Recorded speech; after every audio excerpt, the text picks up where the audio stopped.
Assalamu alaikum wa rahmatullahi wa barakatuh. Bismillah ar-Rahman ar-Rahim. Welcome back, everybody, from Orlando virtually, from the Hussaini Islamic Center, where we'll be talking about our part 2 of our Empowering Your Mind, Body, and Soul series that we have been doing. First one we did was on mental health and understanding mental health and all the misconceptions and taboos around it. And today, inshallah, we're doing our part 2, looking at mindfulness stress release. Inshallah, we'll be taking a look at understanding what is stress, how it impacts you in so many different levels, and to understand the signs and symptoms of stress, taking a look at understanding the sources of stress, and looking at the step-by-step in terms of how to manage our stress, how to get to the bottom of it. And inshallah, at the end, we'll be doing a wonderful spiritual mindfulness meditation, including visualization, including body relaxation techniques as well. So my name is Berak. I'm a registered psychotherapist outside of the work that I do at the university as an international student counselor. I do public advocacy for mental health through the medium of the Muslim counselor. And so we welcome you today to this program from the Hussaini Islamic Center in Orlando. And I'm sure we have people joining us, not just from Florida, but inshallah worldwide on this beautiful day. So let's begin, inshallah.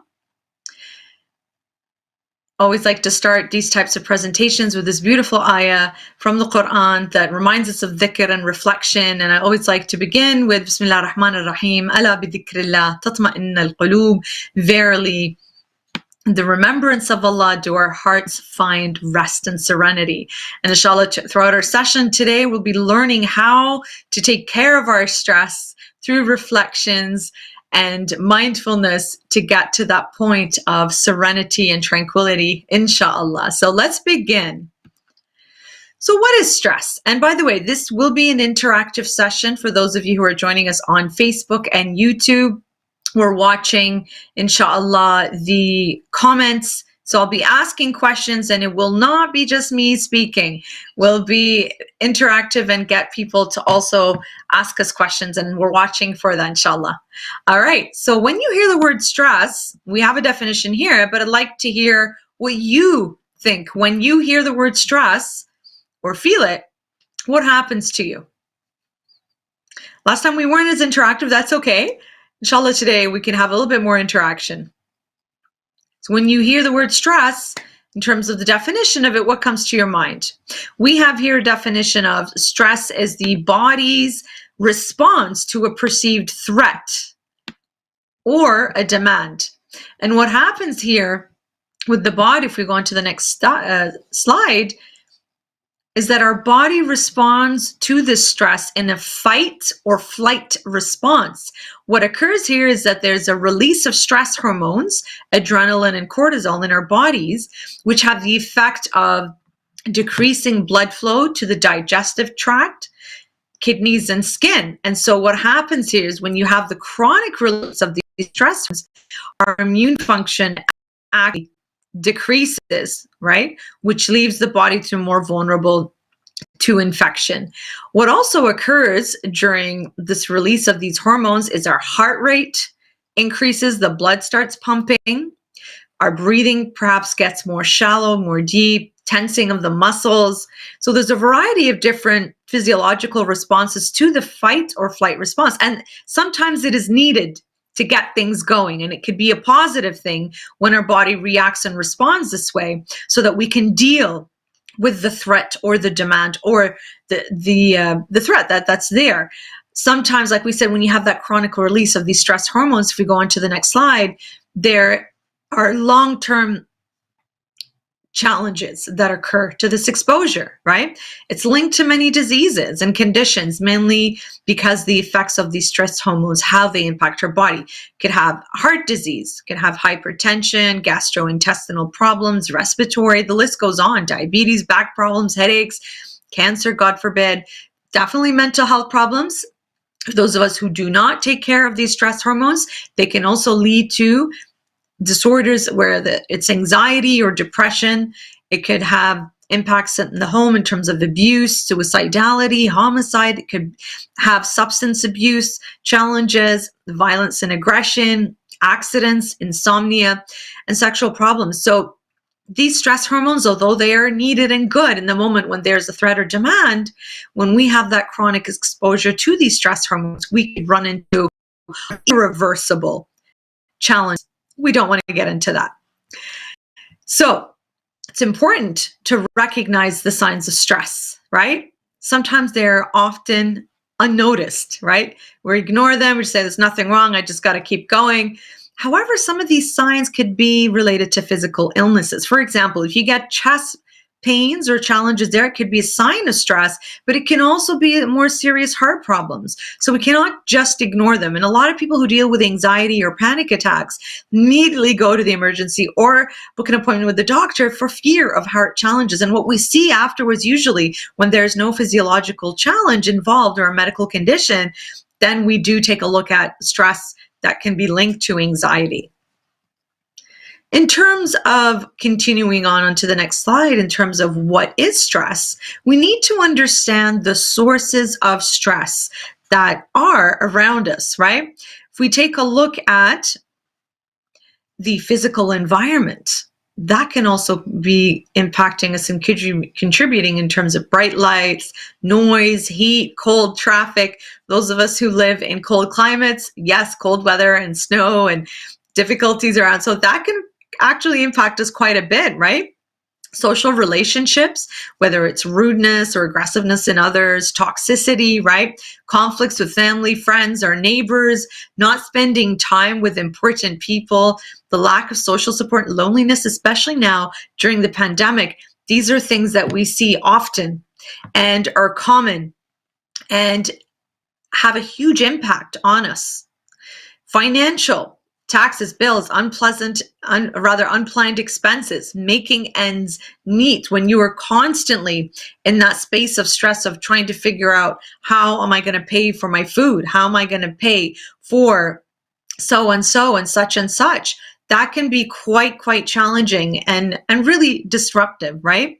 So when we take a look at it from an organizational perspective, you've got red tape, rules, regulations, deadlines, school or work, and so on and so forth. Life events, that's really challenging as well. It could be from a death of a loved one, loss of a job, illness, starting university, perhaps work promotion, birth of a child, marriage, winning the lottery. So even we see here happy occasions can have a huge impact on our stress as well. So even happy situations, so those of you who've been involved in weddings or birthdays, it's really important as well to understand that those stress hormones are also released in happy times, and the chronic exposure to that can be really challenging, right? Lifestyle choices, right? Sleep, caffeine, substance abuse, time management, nutrition. If those things are not in healthy balance, then when you're hit with a difficult situation, it becomes really challenging not to deal with that, right? To handle that situation.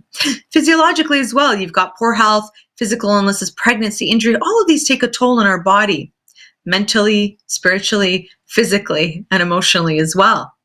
We go on to the next slide. Understanding stress as well comes along with looking at the different signs and symptoms of stress, right? So this is really important. We'll take a closer look at it a little bit later on. But if we take a look at what you see here right now, there's a variety of different signs and signals that are really important to be aware of, right? So if we take a look here, there's physical signs, right? There's behavioral signs. There are mental signs, emotional signs, and it could range. So let's take a look at some of these here. If we look at the physical signs, like we mentioned earlier, the increase of the heart rate, dry mouth, headaches, indigestion, and so on and so forth, you can see here how these can impact you, right? Stomach cramps, sweating, fatigue, weight gain or weight loss, right? I find that when I am in stress, I actually lose weight because I lose my appetite, right? And that's pretty common. And so that can also be seen in behavioral signs where we're looking at changes in eating habits, sleeping habits, nervousness, swearing, aggression. A lot of these can be exhibited, right? Mental signs are also very important, where you take a look at here, difficulty concentrating, especially if you're a student, you need to focus and do well, indecisiveness, things like that. So here you can see how mentally you're impacted by these stress hormones, right? Loss of humor, bad dreams. Emotional signs can include anxiety, irritability, impatience, and so on and so forth. So these are common signs and symptoms. There could be a lot more. These are the general ones, and we'll come back to it in an exercise in a moment. So let's now take a look at the next slide, where we're taking a look at understanding demand as a source of stress. So for demand to be evaluated as stress producing, a person must perceive that the resources they have are significantly less than the need or the demand, right? So resources, what are they? They could be time, money, energy, intelligence, patience, support from others, right? And if the perception is that the resources are lacking with the demand, then the person will experience stress, even if they're prepared. For example, you have an exam that you're studying for, you feel that you didn't have enough time to study everything, even though you have a good knowledge of the content and the material, then you can feel that stress as well. So we take a look here at our next slide.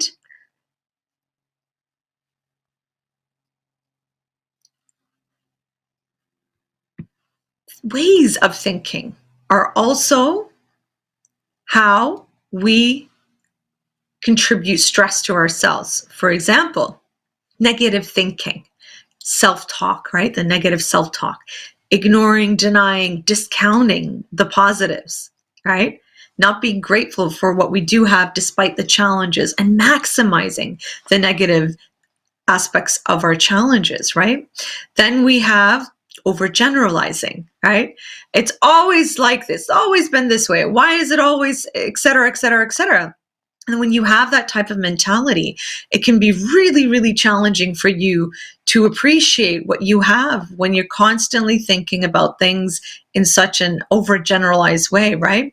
This can also be part of pessimism, right? Overanalyzing, self-criticism, self-blame, exaggerating, right?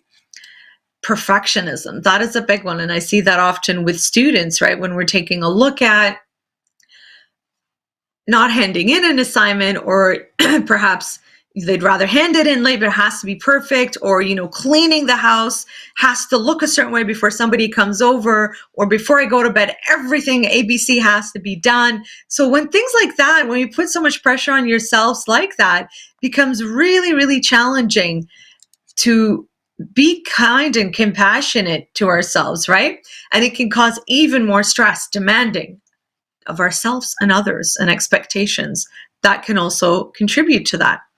Awfulizing, catastrophizing, rigid black and white thinking. These are all things that we tend to do. But when we become even more stressed, what happens is that they become even more exaggerated. They become even more amplified, the intensity of these. And these are what we call also cognitive distortions, that at the time of stress become even more magnified, and can be very, very challenging to deal with when you're dealing with such negative thought patterns that are just holding you down. Another really interesting thing when we take a look at negative energy and thought and how it impacts us physiologically is this little experiment that I'm going to ask you to do. I can't really demonstrate it here. However, I recommend for you to perhaps grab the next person next to you if they're willing, lay them down on the floor, and ask this person to think of negative thoughts.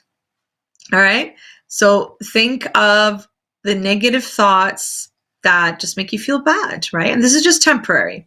Think of something that is unpleasant. All right? And the person who's laying down, lifting up their leg, the other person, you're going to hold their leg. All right? And as the person laying down is thinking of that negative thought, all right, then give it a few seconds. The person who's holding their leg, push the leg down. What you notice is that there should be a rigidity to the leg, right? The leg is not going down easily, or rather lifting it, right? So when you lift the leg, it's heavy. It's not going up easily. And that's because what happens physiologically with those negative thoughts, there's a lot of tension in the body, becomes negative. Now, the person who's laying down, put the foot back down. I made a mistake there. It's not pushed down. The leg should be down and then we lift it. The person who's laying down, I'd like you to think of positive thoughts now.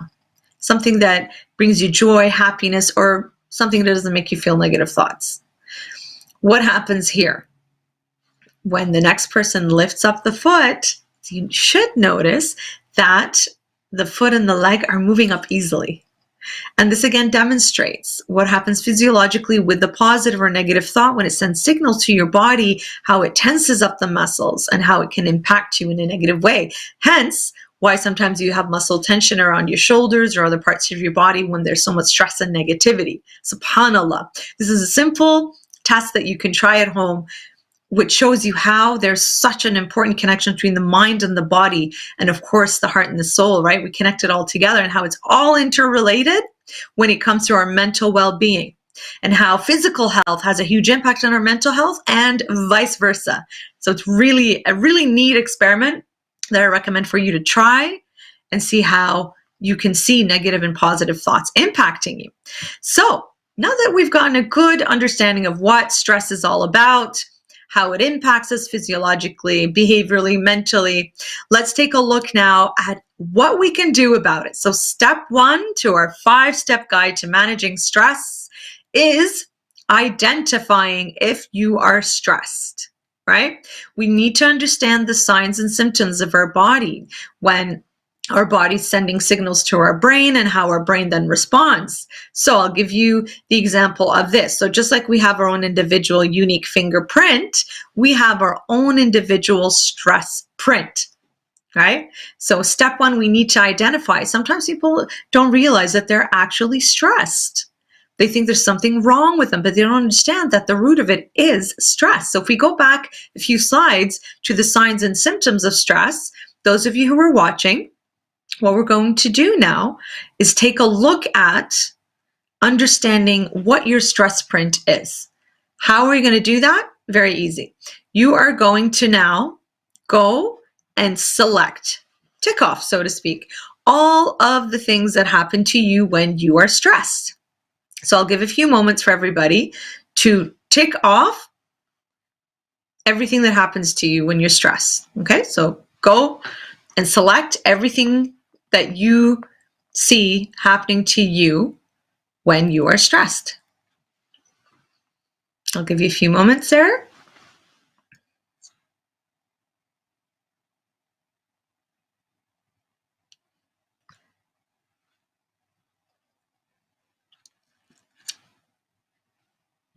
So select everything that happens to you when you find yourself becoming stressed.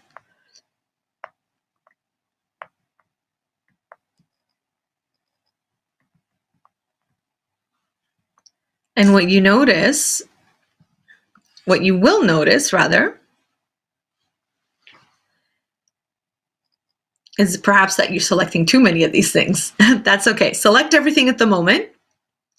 And what you're going to do after is you will select the top 5 from all 4 of these lists. So select the top 5 stress indicators.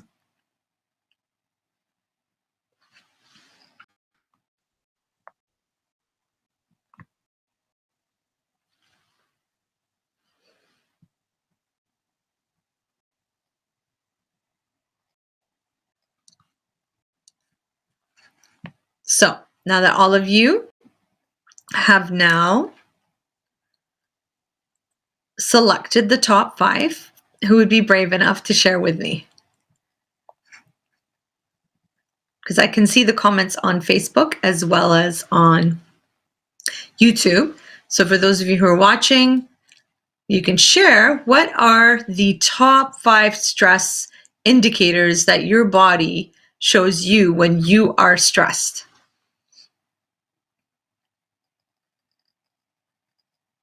Who'd like to share?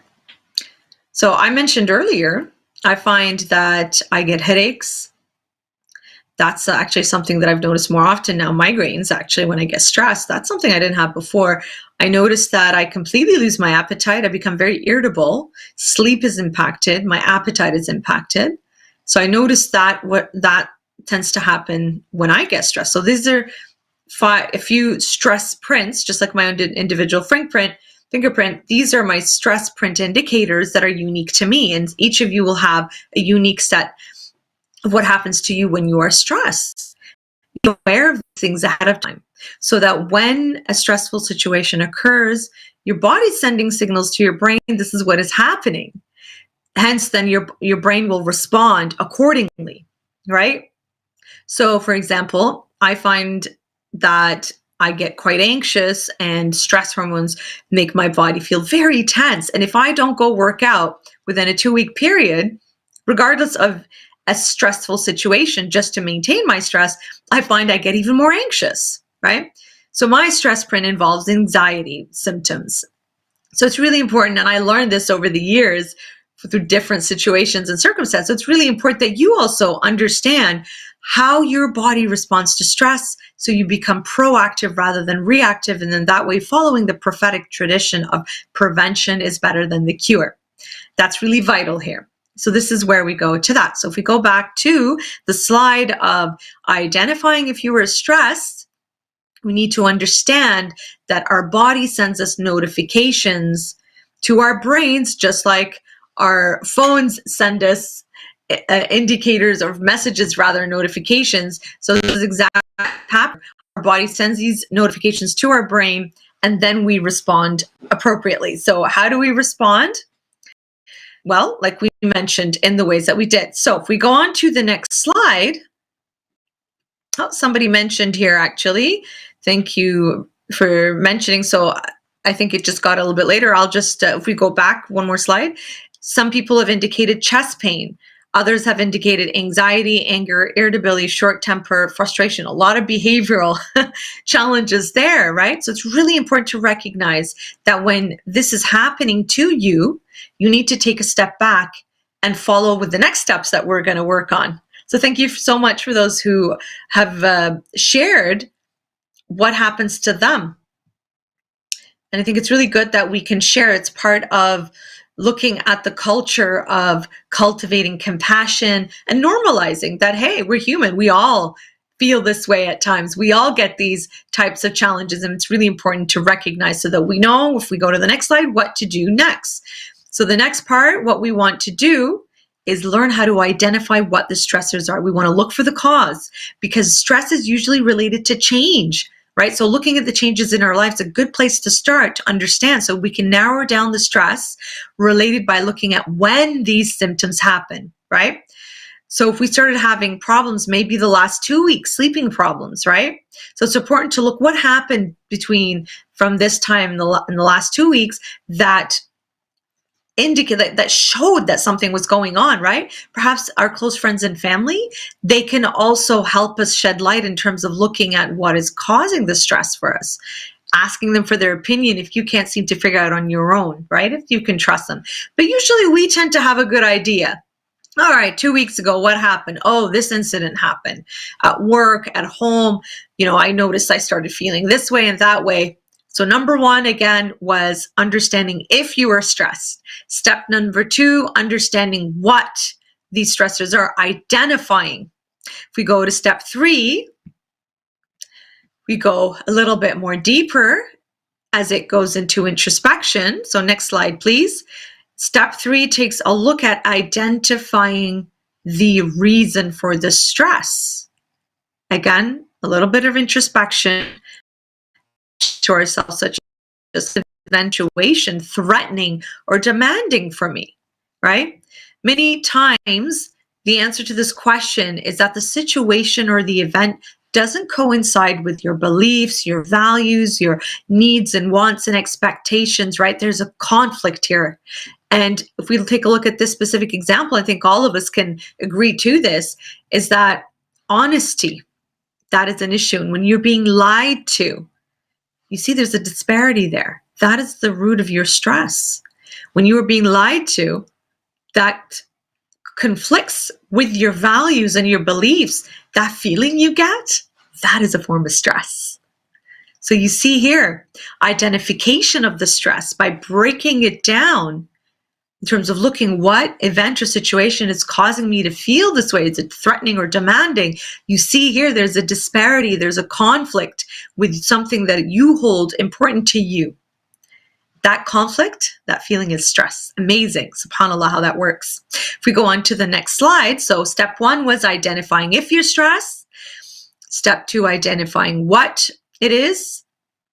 3, identifying the reason. Step 4 is selecting and understanding different strategies and applying it. Level 1, if it's something that you can do about it right away, then we do it.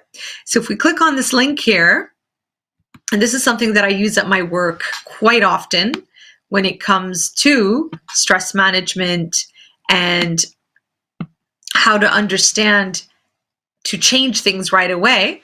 So brother, if you can open up that link.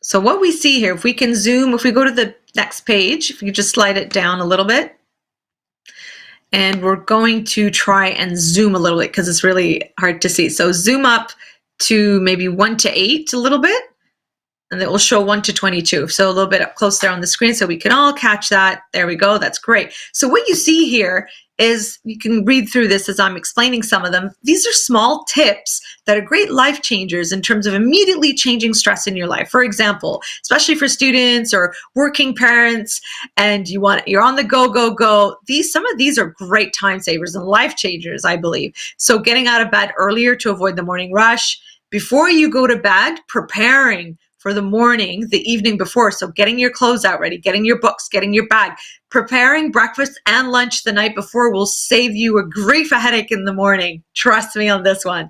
I live by this rule till now, even from my days as a student, as a young professional, a working family parent. It became crucial that I put this in place to save the mad rush in the morning, especially as I'm a night person, a night owl, and not a morning person. For those of you who are like that, this can save you. Since you're up anyways, prepare things the night before, writing things down, not relying on your memory, especially as you get older, if you notice. So jotting things down on your phone or on a piece of paper that you're going to put in front of you, because trying to remember sometimes, not to forget, that in itself is stressful. Number 6 here, keeping a duplicate of a car key. Now that's amazing, or another key, right, to your house, but making sure you know where you put it, that can save a lot of help as well, and stress, right? Preventative maintenance, as we see here with number 7. So on your car, appliance, teeth, personal relationships, so they don't break down at the worst possible moment. That's a really interesting concept. If we look here, number 15, relaxing your standards. The world won't end if the grass isn't moved this weekend, or if the snow is not picked out at the front. So there are things that we can learn to let go when we are the type A personality. We're constantly having to be perfect, right? All about that perfection. To learn how to relax and be more compassionate, right? Another good one here, number 13, plan ahead. Don't let the gas tank get below the 1/4 full. Buy bus token stamps before you need them. So always preparing ahead of time. This is also something that you can apply spiritually and emotionally and mentally, right? Is not letting that gas tank go below, and you know the expression of half full, half empty. So you want to constantly fill your cup rather than it getting to the point where it's running dry all the time, right? So we have this link. It will be accessible for you. It is on my university website, Carleton University, in our health and counseling services resource A to Z. So HIC has the link, and inshallah, for those who are interested, you can ask for it or we'll send it out. It is accessible, inshallah. We'll just post it, actually. If we can post it on YouTube and Facebook, then you have the link to access that. So inshallah. So let's get back to our slides. I've just given you a small sample, but I do highly recommend to read through it. So small things that you can do that can change your life. One of those things, preparing the night before. Watch how it changes your stress in the morning. So let's go on to level 2 now. Level 2 takes a look at managing the signs and symptoms here. And this is a crucial one to understand, because we're inshallah going to be applying this at the end of our session today. breathing exercises.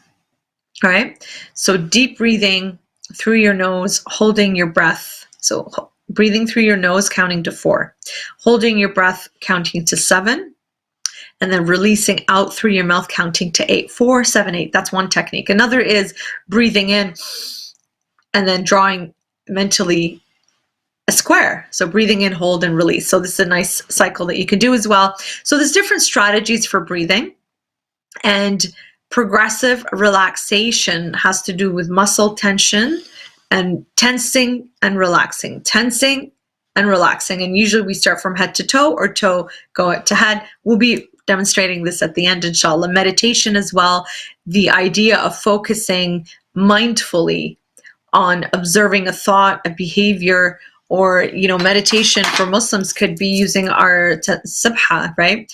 Dhikr, right? Focusing on one word and repeating it over and over again and focusing on its depth and meaning. That's a form of meditation, right? Even our salah, our prayers, can be a form of meditation in terms of how we focus and concentrate mindfully on the words and what they mean, rather than thinking about, oh, where did I leave my keys while we're praying, or oh, I have to do this, or I have to get ready. And there's this joke of, if you lose your key, go do salah, you'll remember.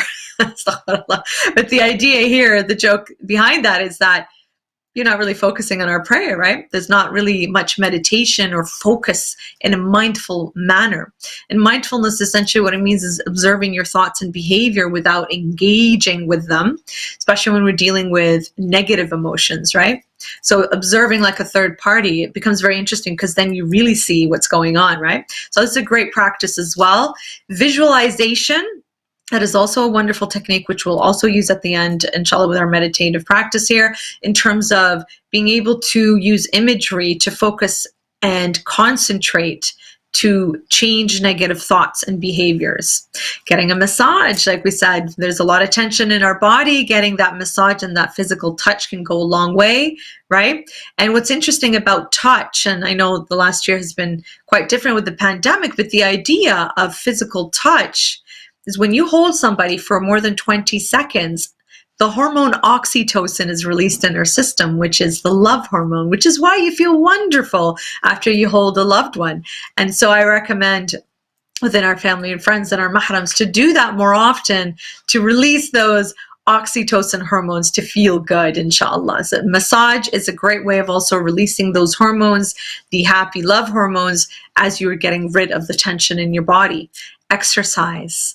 That is your number one stress reducer indeed. What happens in exercise is those stress hormones that have been built up, that we spoke about at the beginning of our session today, the not the endorphins, the cortisol and the adrenaline, they now have a place to leave your body when you exercise. What happens when you exercise is endorphins are released into your system, and happy hormones are released into your system, and it gets rid of these negative hormones that are causing a lot of distress, like we described earlier.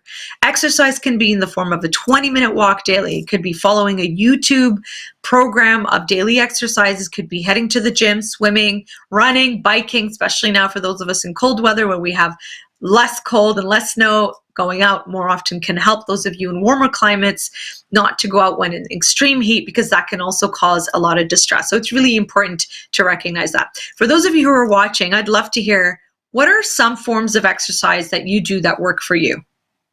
I'm going to wait because I see the answer lag, so I'll wait to hear.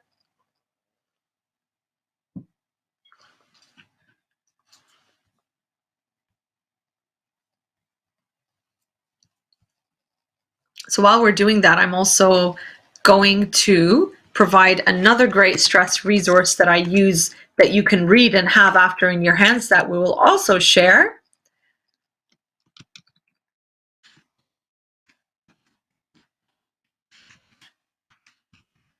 Those of you who are going to share, what are some exercises that you could have been very useful and helpful. There's also yoga as well. That is a really great one. Walking, yeah. Somebody shared the walking, absolutely.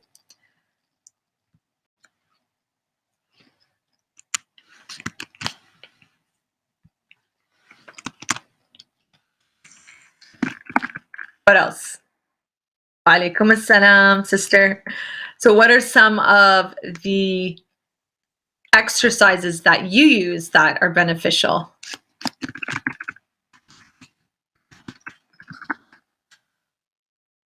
Walking is a great thing to do, speed walking perhaps, right? So to help ourselves as well, that becomes really very helpful. Tennis. Oh, that's great. Yeah, that's a great cardio as well, moving the body, different muscle parts and so on and so forth.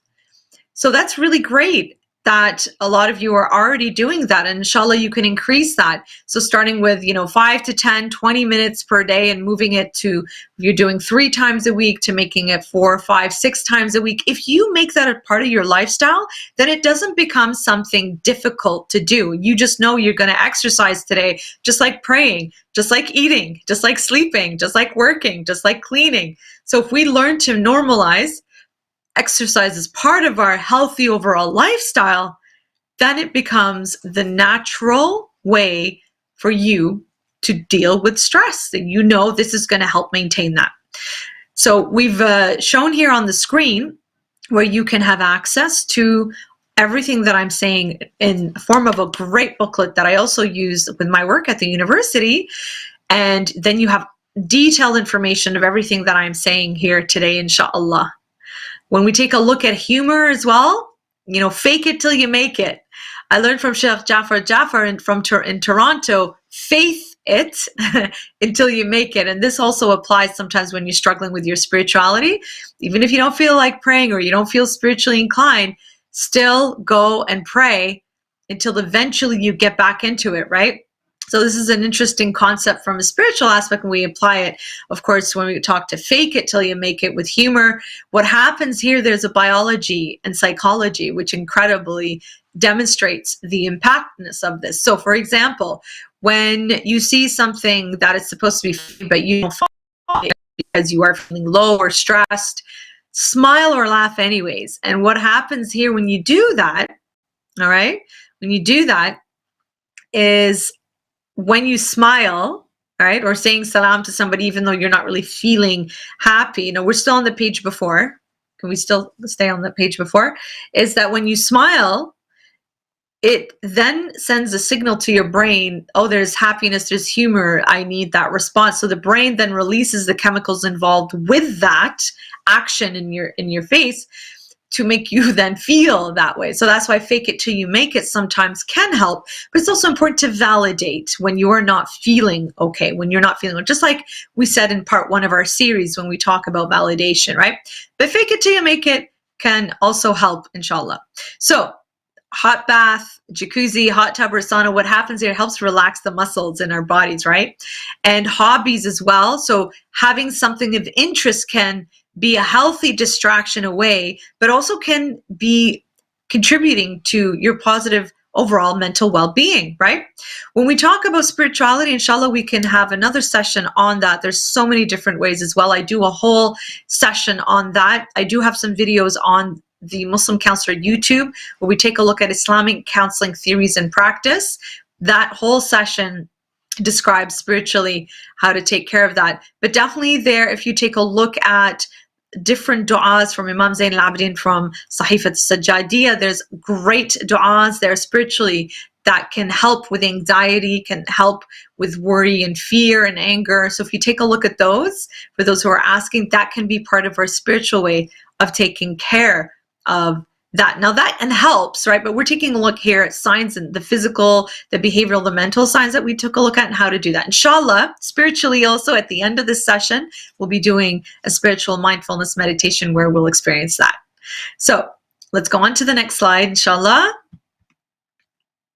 Here, level 3, when it takes a look at long-term strategies, it has to do with a lot of things that could include talking to a therapist to work on some of these. So learning how to be a positive thinker, and also the downloadable link that we shared right now, it gets into detail with each one of these. I'm just going to go through them a bit quickly here.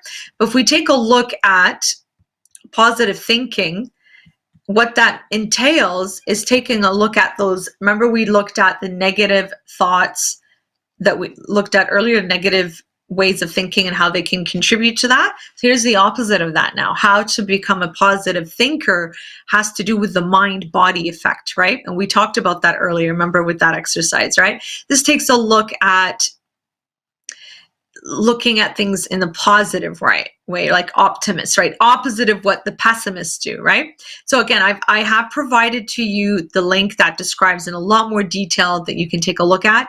Also taking a look at ending negative talk, right? So before we open our mouth, we want to take a look at thinking of what we're going to say. If you notice that you are going to say something negative from a negative perspective, look for clues for negative thinking, right? Which could include words such as can't, don't, shouldn't, couldn't, wouldn't, no, never. These are how we get into that negative, right? So when these words appear in your mind, make a special effort to stop yourself in the mid-speech or thought and find a positive reframing way of saying that, right? So thinking about things in a positive way, that's also something really great if we can incorporate that into our lifestyle, but it's much easier said than actually done, right? Because it's easier to speak from a negative perspective than it is from a positive because it takes extra effort, right? However, if you learn to work on it, then you can develop it into a habit, right? One way to speak positively is to talk about what you like rather than what you don't like, right? You can also speak about what you want or prefer rather than what you don't want. You look at problems as opportunities, right? To improve skills, to find a solution, right? And we'll get into that in a little bit more here. So let's take a look at also understanding practicing positive language, right? Negative language, for example, is, I don't feel like eating chicken tonight. Positive language is saying, I would prefer to have a pasta dish tonight. So rather than focusing on negative, right? So this positive language, I do a whole workshop on this. Inshallah, if we're interested, we can do that one day. It truly helps us, give us the opportunity to include that, right? So this could include examples of what we think about a book, a class, a person, an opinion on an issue that is in the news, right? Or general thoughts about life, love, school, faith, the weather, traffic, even our human behavior. So these are opportunities for us to practice positive language and self-talk. Avoiding being influenced by others. This is a huge one, especially in the world that we're living in now with social media and influencers in terms of how we allow them to influence us, right? So there's some people who draw out negativity in others, right? The friend who responds with numerous things that are wrong, right? When you ask, how are you, right? And that person just goes on and on and on, bless them. So is the person who's always gossiping about others, that's also somebody that you can be influenced. So often it's easy to get drawn into their vortex of negativity, right? Often it's also so easy to just get into the temptation, right? So it's really important to resist that temptation and be a model for positivity. We can go even further by challenging the perspective of negative people, but also being observed, cognizant that sometimes you're just dealing with a narcissist or somebody who's very toxic, and no matter what you say, they're just not going to listen, right? We are taught spiritually from an Islamic perspective that when we are around people who are gossiping and doing riba, right, that it is as bad as eating the flesh of your brother, right? Like we know that if you're dead brother. So it's really important here when we apply it from a spiritual perspective is that, and we've been taught by our scholars and whatnot, that you got to speak up or walk away. You know, tell the gossiping person that you prefer to talk about good qualities of that person or talk about something completely different. Encourage them to do the same. Disputing irrational beliefs. This is a really great one, especially we use it in psychology when we look at cognitive behavioral therapy practices, right? So I'm going to ask you to read a little bit more on the link that is provided for you. Essentially here, what we want to do when we dispute irrational beliefs is that you are breaking down negative thought patterns that have become habit and routine, right? So managing stress, it absolutely can be accomplished by modifying irrational beliefs. Irrational beliefs can be cognitive distortions that we mentioned earlier, right? And our perceptions, the way we interpret them, right? They are shaped by many factors, including our past experiences, influences for important people in our lives, our attitudes, our values, and our beliefs, right? So some of these beliefs help manage stress, while others can contribute to it. An irrational belief is one that keeps us from growing emotionally. that is completely out of sync with the way that our world really is. And sometimes these irrational beliefs are so deeply ingrained in an individual that we actually believe that is how the world truly is, that it's really important that we work on changing them. But it can be challenging, requires much energy, but definitely the effort is worth it. So there are a few strategies that can be done in terms of modifying irrational beliefs. One that has been found to be very helpful is rooted, like we said earlier, in cognitive behavioral therapy. And this approach is based on the idea that our thoughts affect our behavior and our feelings, which then in turn impact our behavior. So changing these thoughts, our feelings and behaviors are also changed, right?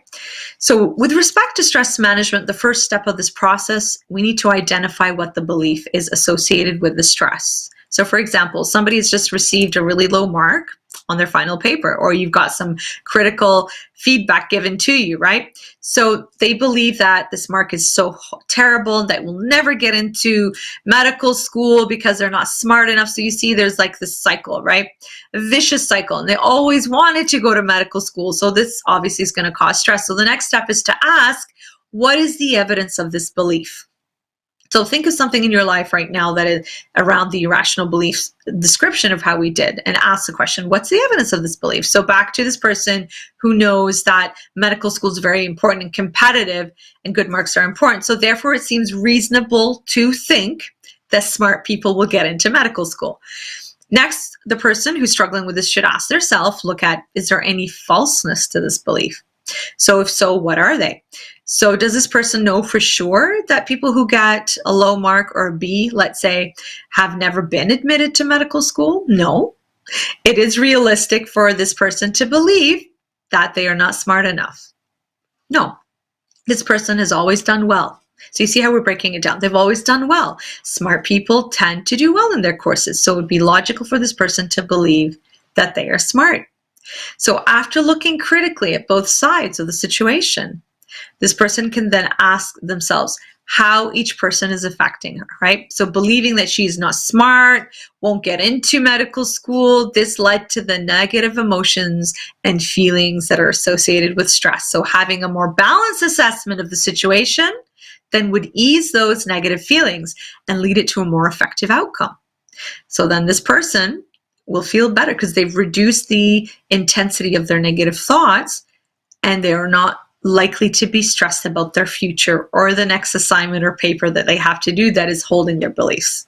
So this is an example of what we did in terms of disputing irrational beliefs. So let's take a look at one of my favorite ones here, seeing problems as opportunities. So another way of thinking that can contribute to our stress is seeing everything as a problem.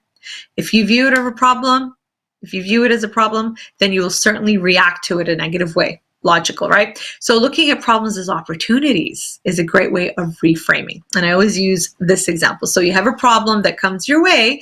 What you want to do is you want to reframe and change your perception of the situation to make it a more positive approach.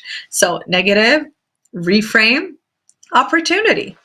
So when you look at something as an opportunity, then you are turning your attention to the benefits that you will reap while addressing this challenge. So we can ask ourselves questions. How will I be better off after this? What can I learn from this process? All these answers to these questions, they need to be positive. So some of the ways you can benefit include building self-confidence, learning to set priorities and boundaries, right? Acquiring knowledge or practical skills, developing new skills, meeting new people, perhaps cutting out bad people, toxic people, right? Helping somebody out, expressing creativity, so much more. So this is a really powerful tool. So imagine this, remember this, problem comes your way, you want to reframe, opportunity, right? And also from an Islamic perspective, right? We have beautiful hadith from the Quran. For example, Asa an takrahuna shay'un wa huwa khayrun lakum. Verily, you may hate something, but it is good for you. Right there, that's a beautiful reframe that we see from the holy words of Allah subhanahu wa ta'ala and his holy book that show us that sometimes something difficult can happen to you, but it can be good for you, right? And these are the benefits that we see here from a psychological perspective. So I'm just going to quickly go through here as I'm cognizant of the time, relabeling emotions. This is something that is very powerful, right? Learning how to give the appropriate label to something rather than anger. I am very angry. Well, perhaps we need to relabel it as frustration or sadness, because there's a root to why we feel a certain way, right? So the way we label and experience emotions can greatly affect the way that we experience stress. Some emotions are more productive than others, as we know, right? So the less productive emotions are the ones that contribute to their stress.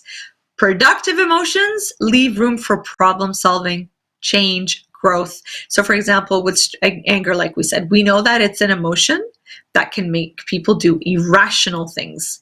It can result in a loss of friendship, unkind words, emotional abuse, violence, and even death. We know that. These anger reactions are not conducive to health and our wellness, both to us and the people around us. So on the other hand, when we label something as disappointment or understand it as disappointment, that can make people ask questions like, why do things not turn out the way that I expected them to? What went wrong? What could have made things go better? So instead of being angry that something had happened, right? Be disappointed that something else didn't happen. That's another reframe. Relabeling our anger as disappointment can help you take a different perspective and therefore approach a situation from a different angle. So alternative labeling of emotions include relabeling rage and feelings of worthlessness with annoyance or concern, right? Intense guilt with regret, shame, irritation, anxiety, concern. When we try to relabel these emotional responses, it allows you to deal with the situation and how to learn from it appropriately. Building skills, right? This is something you can learn from a counselor, a motivator that can help you, somebody that you were inspired by, right? That can help you manage and build skills. Time management is also very crucial. And the list goes on as you see here. Negotiation with yourself and your environment, people around you, problem solving, communication, and of course, talking out things with somebody that you can trust or feel comfortable with, but definitely a therapist, right?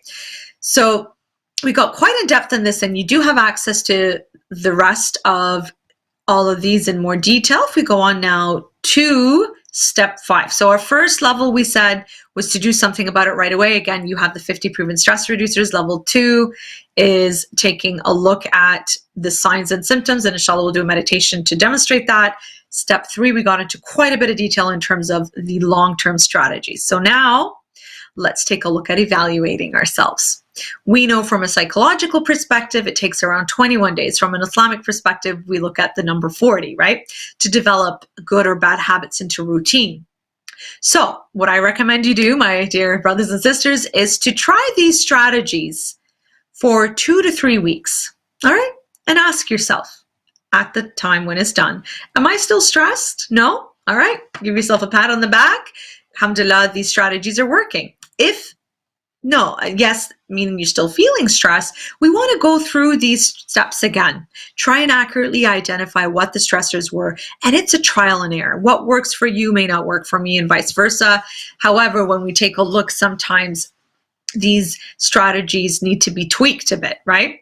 If we go on to the next slide, we'll also take a look at understanding how to stress-proof yourself, right? Stress-proofing yourself means eating well, all right? When we take a look at eating well, and that can be something a dietitian or a nutritionalist, and I have a lot of friends and resources that if anybody's interested can reach out and I will connect you to professionals. If you are students at my university, then I have people there off the university. I have other resources, inshallah. Eating is crucial. You've heard this many times. You are what you eat, right?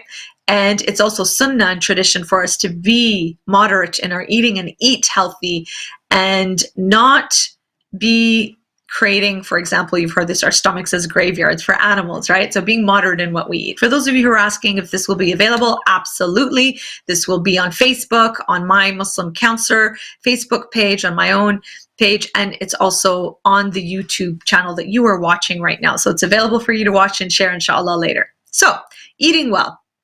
So this is something I do one-on-one with my own clients when we take a look at healthy eating, right? And what that entails, and I can also include a resource that I use, I'll send it out in a moment, in terms of looking at healthy eating patterns throughout the day, making sure that here in North America, we've got the lifestyle of having breakfast, snacks, lunch, snacks, and dinner and snacks, right? So there's quite a bit of food intake throughout the day, and the emphasis is on color on your plate, right? Having your fruits and vegetables, fresh or cooked. Then you also have your protein option, which could be meat or alternatives, right? You've got your complex carbohydrates, not just white processed food that can go right through it. So it's really important to have that. You want to see color on your plate, right? And you've also got the dairy option for those who can tolerate dairy. So having a colorful plate with a variety of different foods like that can go a long way in helping you throughout your day, right? Having that smoothie in the morning full of packed energy and protein, try to avoid the deeply fried foods and things like that. That's just going to make you feel sluggish later on, right? Having oatmeal, overnight oatmeal, if you want to plan the 50 proven stress reducers, is you can get that ready the night before that you can have ready in the morning, the overnight oatmeal. There's tons of YouTube recipes out there that you can access and give you ideas. Having avocado and eggs that are not deep fried or anything like that, boiled eggs, and on the go with some healthy bread, why not? The idea of breakfast is you're breaking your fast, essentially. You need that food energy to get to your brain to start off, especially those of you who are students, right? Especially those of you who need that brain power. Mid-morning, perhaps, is having a snack. Could be fruits, vegetables, proteins, nuts, all types of things like that. We want to avoid processed white type of food that's just going to go right through. You want the complex carbohydrates. You want the food that takes a long time to digest in your system, which keeps you feeling fuller longer. Lunch. So here's the trick with lunch and dinner. I always recommend when you have that meal plan, all right, and I'm going to send it soon to you, is with the meal planning, start off with what are you going to have for dinner? And you can plan this with your families, right? Especially the busy working professional parents. Plan, and students as well, what are you going to have for dinner? Whatever you plan to have for dinner throughout the week with different meals that you can mix and match, you make extra for lunch, right? And you can actually, during the weekends or even throughout the week, pre-prep some of these foods, whether you cook a whole bunch of chilies or pasta meat sauces, or even some samosas and things like that, right? Baked, not fried. But you can prep a lot of things and freeze them that you can take out to cook on the go using the stove, not the microwave. Microwave denatures our food, doesn't taste good, and all the nutritional value mostly are gone, right? Stove tastes fresher. Try the difference. I guarantee you'll notice a difference, microwave versus a stovetop heated meal from the freezer. Anyhow, so I'm just giving you details in terms of how you can prep yourself. Later on in the evening, snacks again can include a variety of different healthy options, including chocolate, by the way. Dark chocolate, that is. That's one of my favorite chocolates. I don't think I have one here on me right now. I should have prepared to show you. Let's see if I have one in. Maybe not. I don't have a chocolate, like healthy chocolates in my bag right now. I do have another alternative that I really enjoy, and I recently discovered this from Costco, and it's this little bar here. I don't know if you can see that. It's the name, and it's a protein bar that, look at all the goodies. Look at the ingredients that it has. Isn't that incredible? Look at that. Egg whites, protein, almonds, protein, cashews, protein, dates, healthy sugars, right? And it even has chocolate here. This stuff is amazing. It kind of gets stuck on your teeth, but I'm loving this. Let me show you some other healthy snack alternatives, since I have them here. Don't have the chocolate on me though, but I can send that later. This is a really great bar that you can have, and it's nut free. I believe it's nut free, that you can share with your kids at school. This is fabulous, and they've got different flavors. You see the raspberry here. They have also figs as well as blueberries. And the carbohydrates here, we're talking like whole grain oats that we're talking about here, right? So they don't use sugar, they use cane sugar, they use rice syrup. So really good stuff here. I highly recommend this. Another really good one, these you can find at Costco as well, is the Kashi bars. These are fabulous.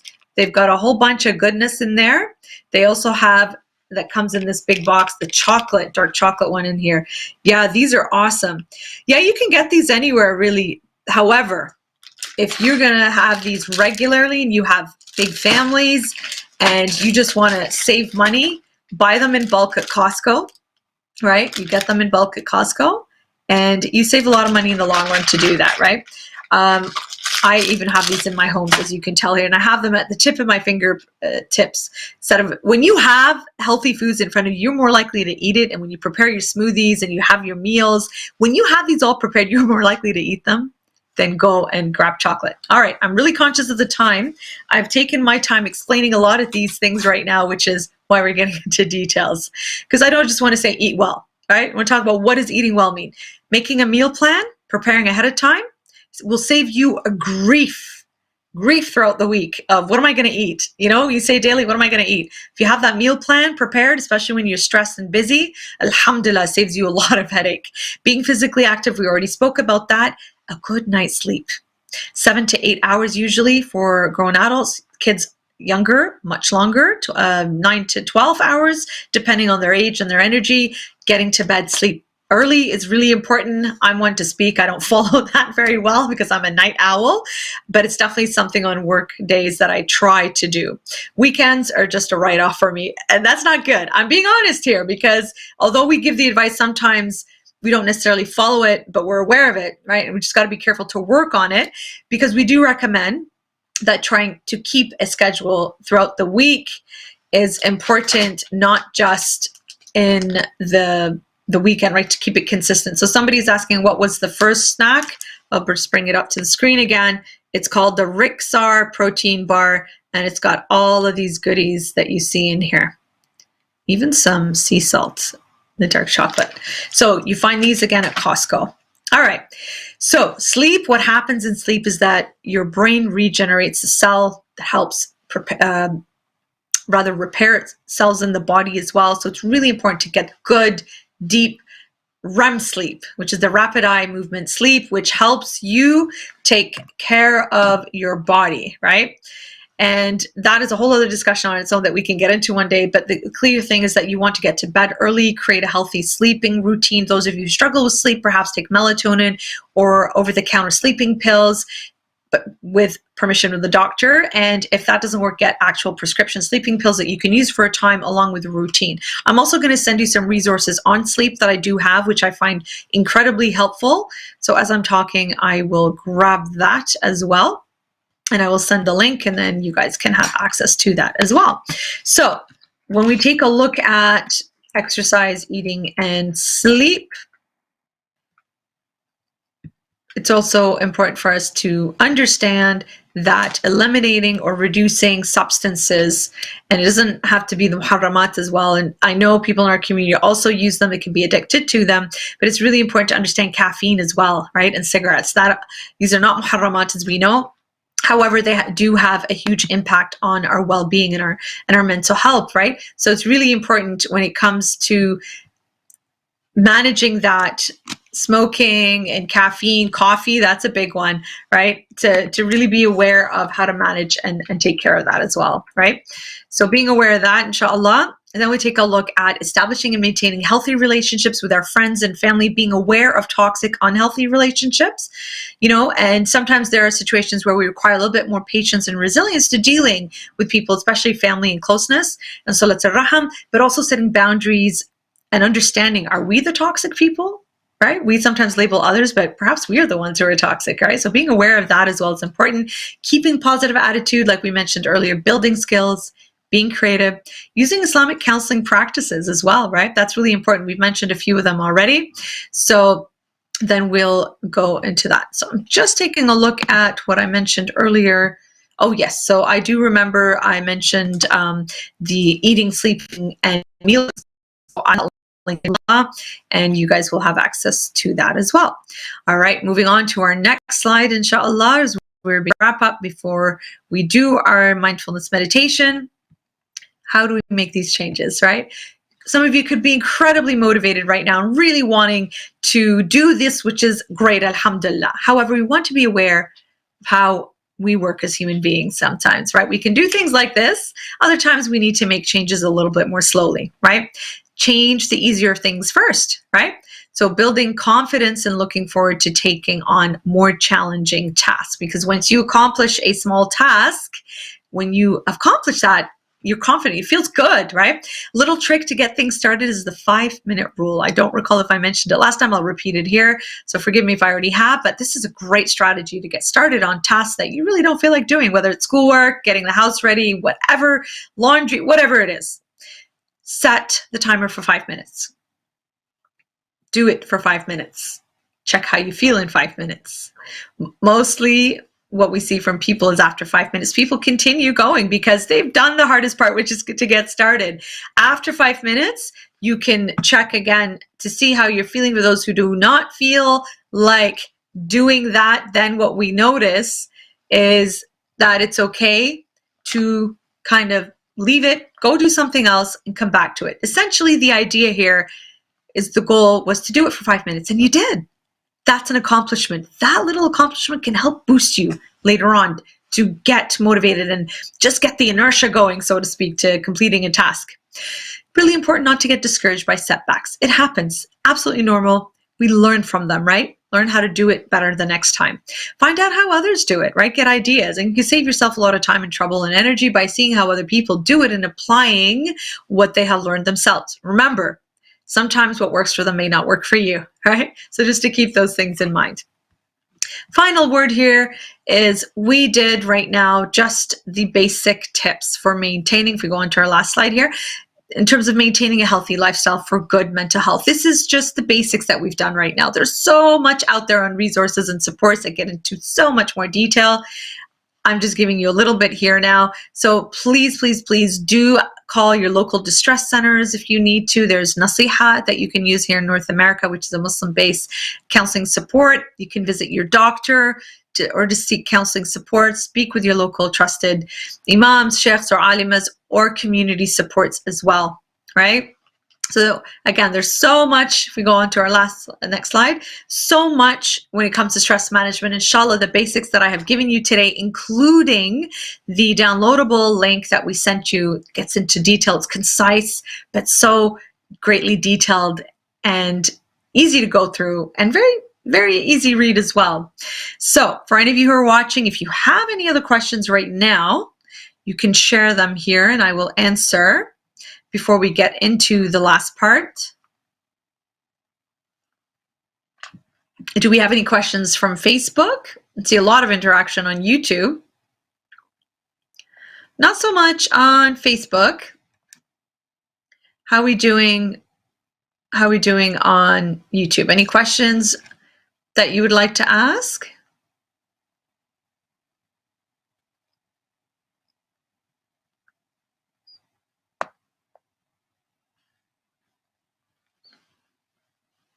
The roses, well, thank you. I'm glad to hear feedback that the resources are provided are helpful. And like I said, there's so much more. Just an FYI, inshallah, soon there will be a new project that rolling out from the Imam Marja'iyya office in Dearborn, the liaison office of Sayyid Sistani, where we're working on a new project called Psyched for You, and also a lot of mental health and psychological resources and supports, inshallah, will be available through the Imam website, inshallah.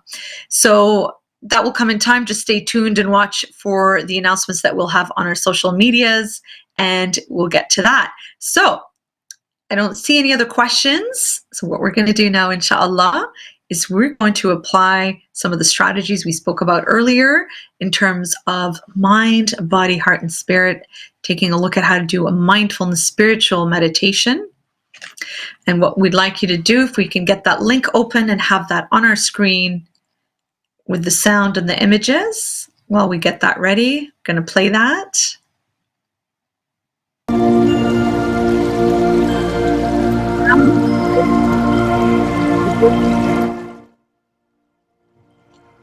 A little bit more. A little bit more. A little bit more.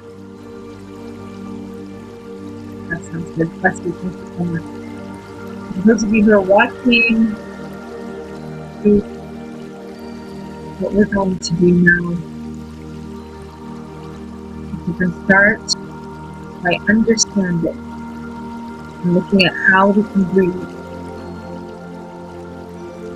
So, as you put down on the floor, wherever you are, if you'd like to lay down, you can actually do that. I recall whenever, pre-COVID, whenever we travel around the world and we do this beautiful meditation, a lot of people, even in the centers, would lay down.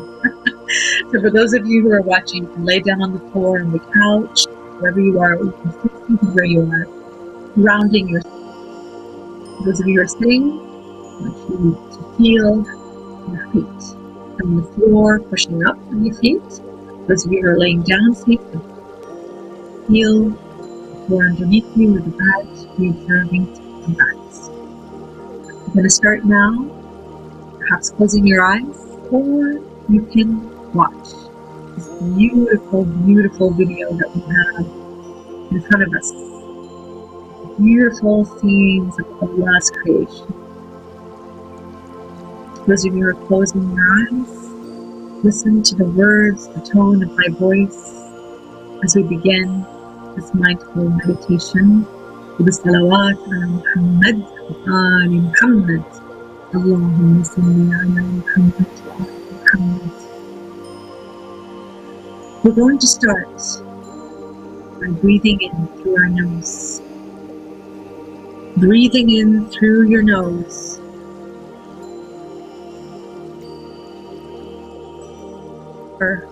And holding your breath, counting up to 8. Then we're going to release out through our mouth,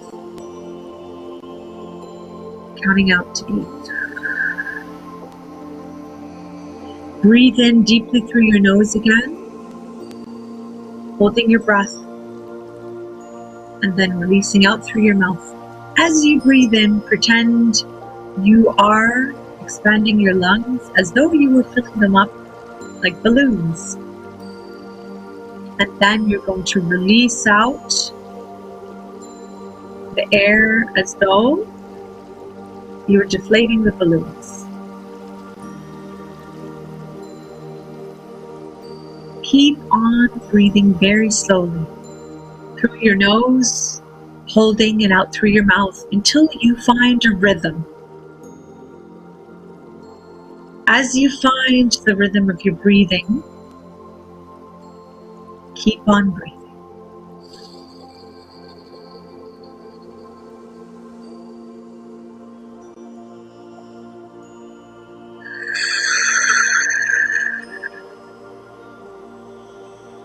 Very, very slowly. Keep doing that. As you are doing that, we're going to begin tensing and releasing the muscles in our bodies. What we're going to do now is focus on beginning with our toes. As we are beginning, focus on the muscles in our feet. We're going to tense and release what you are feeling in your feet. We're going to move up to our ankles. And as we move up, the calves, our shins, our knees, our quads, our thighs, our lower body, tense and release the muscles. Any area that you feel an extra tenseness or soreness or pain, push and put some energy in that space by tensing and releasing until it feels more relaxed. Then we're going to move up to our lower back, our hips, the lower back comes up, our abdominal muscles tense and releasing the whole time. We're continuing to breathe very deeply.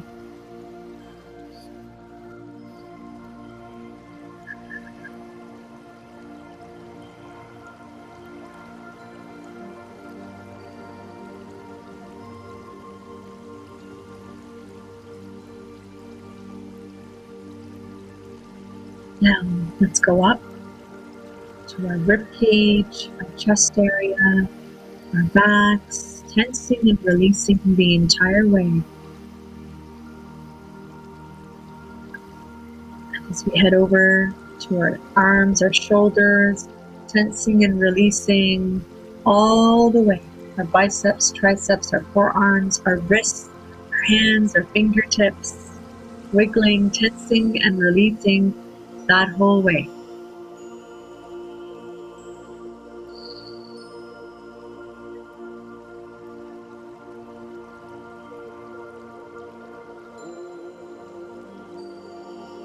Keep up now, going up.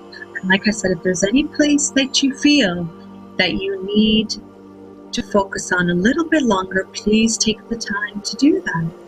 And give that part of your body that needs that extra attention to release and tense till it feels a lot more relaxed. And then we move up. We're going to move up now to our neck, the front of our neck, our collarbone, our jaws, the back of our neck. We're going to tense and release again until you loosened it up. And then you shall continue all the way up to the back of your head, your jaws, the front of your face, and releasing your head, scalp, the forehead, raising and lowering your eyebrows, around your eyes, closing your nose, your ears, all of this. Tensing and releasing. Tensing and releasing.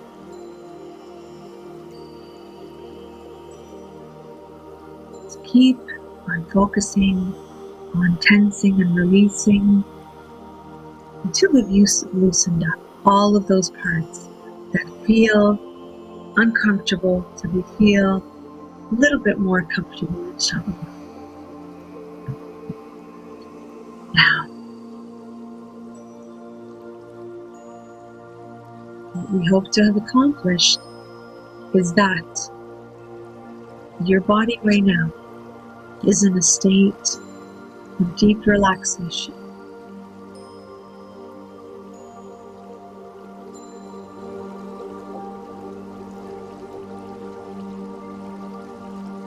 What we'd like to do now is, in your mind's eye, I'd like you to now visualize a place, a person, a memory, a desire, food, abstract, real, anything that can bring you peace, anything that can bring you joy, anything that can remove negativity that you had felt, anything that just makes you feel nothing negative.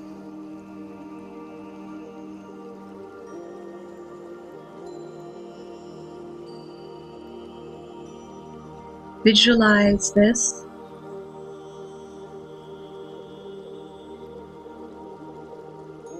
And as you are visualizing this,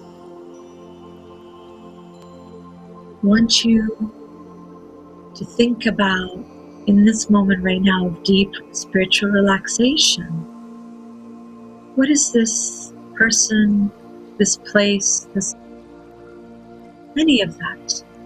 What does that make you feel? The scents, the sounds, the touch. It could be a holy person. It could be a beloved who's no longer with us. It could be a holy place that you desire to be, that you miss going to. It could be a special meal. It could be an object, like we said, whatever it is. Notice what it feels like, what it tastes like, what it smells like, and take that in. Hold that in. For those of us who want to open up our hearts and minds and spirits to Allah subhanahu wa ta'ala, Let go of any shame, of any guilt, any remorse, any negative thought that you may have. Let it go. Open up your heart, spirit, mind to Him. Allow His beauty, His energy to come in, and mindfully observe, without fully engaging, but observing everything that we are describing as though you were watching it from above yourself. And opening up yourself to that positivity, that beautiful energy, embracing the joy, the happiness, or the feeling of not feeling negative. Embracing and holding it that close to you. Feeling Allah close to you, as close as He is, as He tells us in His holy words, to our jugular vein.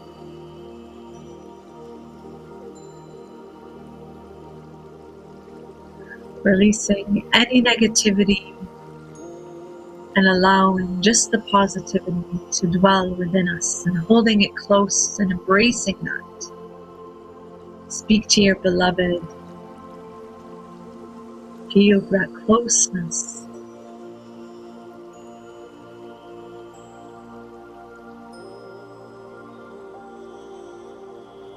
And now, in this beautiful space that we have created, of breathing, of relaxing our muscles, of visualizing and meditating, in the form of remembrance, in the form of dhikr, in the form of connectiveness, and mindfully observing our thoughts and how we feel, and just observing without fully engaging, being at peace. Now,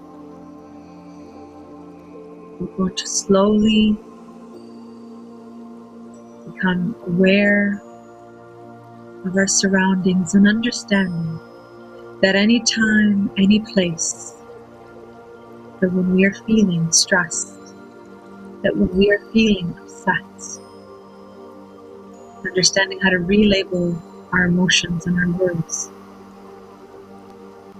So we are now in the power of choosing to reframe the difficult situations that we are in, because we choose to maintain our wellness.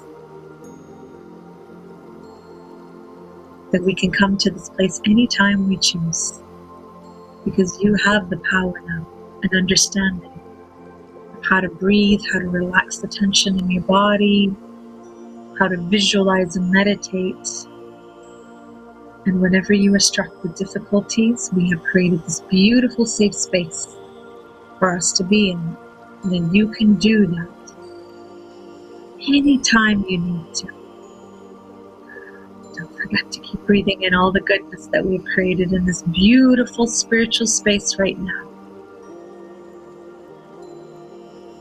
And fill your heart and your mind and your body and your soul with love, with light, His light. The energy that we have now been blessed to create. In His name, in the name of the beloveds, you can tap into the source, this energy, anytime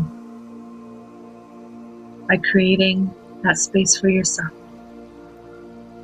And then now, slowly coming to your senses of feeling your feet on the floor, the sounds around you outside of my voice, feeling the ground, the floor underneath your feet, your back, tensing and releasing and wiggling your toes and different parts of your body, slowly becoming aware, conscious to the light in the room as you slowly open your eyes, they were closed. Becoming aware of where you are right now.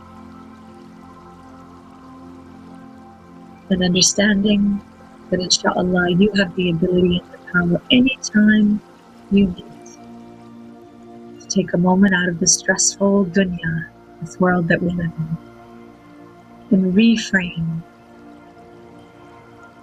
Relax your muscles, breathe, reflection, meditating and using visualization just like we did today